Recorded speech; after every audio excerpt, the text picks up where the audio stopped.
Assalamualaikum warahmatullahi wabarakatuh. Alhamdulillahirabbil alamin nabi nasta'in wala amudin assalatu wassalamu ala asrofil anbiya'i wal mursalin wa ala alihi wasbihi ajmain amma ba'du. Yang saya hormati kepada Bapak Rizky Hidayatullah selaku pengampu mata kuliah ilmu sosial dasar, dan tak lupa kepada rekan-rekan yang berbahagia. Pada pertemuan meeting yang keenam saya akan menjawab kuis. Yang pertama adalah analisa permasalahan apa yang ada di masyarakat Anda. Jadi jika membahas permasalahan sangat banyak, oke, teman-teman. Hidup itu pastinya banyak permasalahan. Permasalahan lebih banyak permasalahan daripada kebahagiaan. Tapi lihat-lihat orang yang menyikapi hal tersebut. Untuk pada masyarakat saya khususnya di Desa Gilang Tunggal Makarta, dari segi perekonomian yang sangat menonjol untuk waktu ini, yaitu waktu COVID-19 ya. Perekonomian dari sektor pertanian, entah itu apa itu namanya perdagangan, dari wirausaha, wira swasta dan lain sebagainya. Yang paling menonjol adalah pada pertanian dan perdagangan, yang mana sebab adanya COVID-19 ini semua harga dipatok karena harga corona yang awalnya 10.000 bisa menjadi 8.000 ketika penjualan.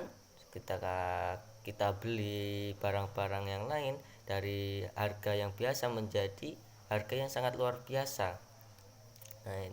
Jadi pada pengeluaran lebih besar daripada pemasukan. Oke, dari perdagangan juga banyak yang terbengkalai disebabkan oleh COVID-19, yang mana para masyarakat itu dianjurkan untuk tidak berkerumun, dalam artian tidak saling berkumpul. Jadi dari pasar sepi sehingga pemasukan para pedagang itu kurang. Nah, itulah yang disebabkan oleh COVID-19, permasalahan yang ada di desa saya. Kemudian ada lagi permasalahan tentang pendidikan. Ya disebabkan oleh COVID-19 juga. Ya kita dari sisi negatifnya seperti itu. Mungkin ada sisi positif dari COVID-19 tersebut ya. Kita husnuzon saja. Tapi untuk seuzunnya ya banyak permasalahan sih atas adanya COVID-19 ini. Dari pendidikan, seakan-akan Indonesia semakin terjajah dalam sektor pendidikan, yang mana dari SD, SMP, SMA itu menggunakan media sosial untuk melakukan pendidikan tersebut, sehingga kurangnya kontrol dari kedua orang tua saatnya belajar ataupun daring. Anaknya kurang fokus dalam belajar, sehingga waktu yang harusnya untuk digunakan untuk belajar karena mereka semua memegang HP dan lain sebagainya,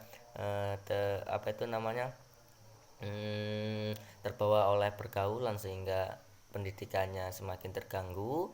Saatnya belajar dia malah ngegame, HP-nya miring sambil tertawa-tawa. Itu yang permasalahan yang ada di desa. Bagaimana cara pencegahannya? Untuk yang perekonomian tadi, itu tergantung pada masyarakat sendiri-sendiri. Bagaimana cara mereka semua itu keluar dari keterpurukan tersebut.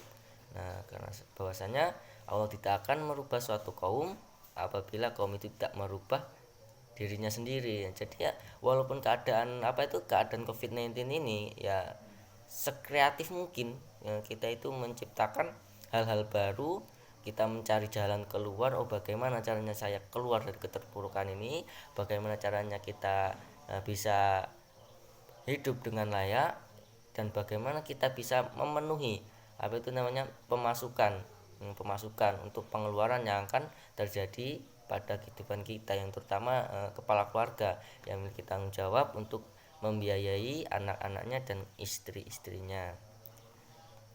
Kemudian untuk masalah pendidikan, bagaimana solusinya? Ya, itu tergantung pada kedua orang tua ya, pergaulan, sahabat, kemudian kerabat. Sering-sering kontrol bahwasanya di saat sudah waktunya belajar, kedua orang tua mendampingi di dekatnya, agar anak itu tidak menyalahgunakan waktu ataupun media yang ia gunakan untuk hal-hal yang kurang bermanfaat. Itu solusinya. Kemudian masalah individu yang berpengaruh pada keluarga ya, yaitu tadi masih berkelimun tentang keuangan. Jadi kita sadari ya, banyak apa itu namanya kebutuhan, apalagi yang masih mondok, kuliah, yang sekolah dan lain sebagainya, yang mana mereka semua itu belum bisa bekerja, satu masih meminta kedua orang tua. Itu masalah individu tentang keuangan, banyaknya apa itu namanya kebutuhan namun kita belum kerja, sehingga kita masih meminta kedua orang tua. Nah, nanti permasalahan individu ini akan memberi dampak kepada keluarga. Dari permasalahan tersebut, sehingga dari keluarga menjadi beban pikiran. Ya oke lah kalau yang keluarganya itu mampu, dalam artian sektor perekonomian mereka itu mencukupi. Nah tapi kan banyak, enggak semua apa itu keluarga itu perekonomiannya bisa tercukupi, banyak yang ada yang standar, di bawah standar. Nah itu permasalahan individu yang berpengaruh kepada keluarga, sehingga pada keluarga tersebut terlalu banyak beban pikiran dan lain sebagainya. Ya Allah, bagaimana ini, anak saya masih sekolah tapi belum ada pemasukan, tentang perekonomian yang turun tadi. Nah itulah permasalahan yang apa itu namanya, permasalahan yang berdampak pada keluarga. Kemudian adakah warga yang melakukan urbanisasi? Ya banyak. Urbanisasi kan perpindahan dari desa ke kota ya. Dari desa saya banyak yang keluar, dalam artian mereka itu melakukan urbanisasi karena banyak segi faktor. Ya yang pertama adalah faktor perekonomian, faktor pendidikan, faktor budaya dan lain sebagainya. Untuk faktor perekonomian itu kebanyakan yang lulus SMK. Jadi lulus SMK itu mereka semua bagaimana cara untuk menemukan ataupun mencari kehidupan yang layak, untuk pekerjaan yang layak, sehingga mereka semua berinisiatif untuk bekerja di luar ataupun di kota. Dikarenakan juga di desa itu pekerjaan mereka mungkin dikatakan kurang maksimal, dalam artian tidak menetap. Satu hari ada pekerjaan, dua hari ada pekerjaan, yang kemudian 3 hari tidak ada, tapi rokoknya masih berjalan, sehingga pengeluaran lebih besar daripada pemasukan. Sehingga karena berhubung juga di kota itu masih mereka semua ada kenalan, teman, rekan, kerabat dan keluarga yang bekerja di sana, sehingga mereka semua berinisiatif, oh ya mungkin saya pergi ke kota bisa menemukan hidup yang layak, pemasukan lebih besar daripada pengurangan, sehingga mereka melakukan urbanisasi. Kemudian urbanisasi sebab pendidikan ya, yang lulus SD ataupun SMP, SMA, yang mana satu dari segi kedua orang tua juga mendukung. Oh nak, kamu mondok aja di sana, di kota, yang mana pendidikannya itu lebih maju, dan anak itu juga menyetujui sehingga melakukan urbanisasi sebab pendidikan. Nah kemudian urbanisasi sebab budaya dan lain sebagainya, yang dari desa mungkin lebih mengenal tentang apa itu namanya sejarah, kebudayaan dan lain sebagainya, yang ingin mengetahui tentang bahasa Jawa yang halus dan lain sebagainya, sehingga mereka pergi ke Jogja dan lain sebagainya, ke kota-kota untuk mempelajari kebudayaan yang ada di Indonesia. Kemudian urbanisme yang dilakukan oleh masyarakat tersebut, ya namanya orang kota biasanya bahasanya lolo gua-gua. Oke, bisa dipahami ya, lolo gua-gua. Jadi di kota itu lo ya lo, gua ya bukan lo, gitu aja. Dan dalam segi